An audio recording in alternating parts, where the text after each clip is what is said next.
ఎడారిలో సెలయేర్లు ఫిబ్రవరి 19వ తేదీ.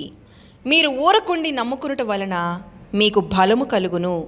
యెషయా గ్రంథము 30వ అధ్యాయము 15వ వచనం. లూథర్ ఏం చెప్పాడో మీకు తెలుసా? బాధపడు కానీ మౌనంగా ఉండు.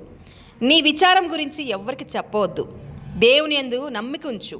ఆయన నీకు సహాయం చేయక మానడు. దీనినే దేవుని ఎదుట ఊరక నిలిచి ఉండుట అని లేఖనం అంటోంది. ఒక వ్యక్తి తన బాధల గురించి ఎంతగా ఇతరులకు చెప్పుకుంటే అంతగా అతడు బలహీనుడవుతాడు. కానీ అదే బాధల గురించి రహస్యమందు వినేవానికి విన్నవించుకుంటే అది అతన్ని బలవంతుని చేసి ప్రశాంతంగా ఉంచుతుంది. పదునైన చిన్న చిన్న విసుగులు, గుచ్చుకునే చికాకు పెట్టే ముళ్ళ పొదలు అన్నిటినీ సహాయకుని వద్దకు తీసుకెళ్ళొచ్చుగా. ఇప్పటిదాకా మనల్ని విఫలం కానివ్వలేదు. నీ వేదనలన్నీ ఆయనకు తెలియపరచు. నీ ఆశలు ఆకాంక్షలన్నీ ఆయనకే తెలుపు. ఏం చేయాలో పాలుపోని సమయంలో భంగమైన ఉద్దేశం గురించి ఆయనకు చెప్పు.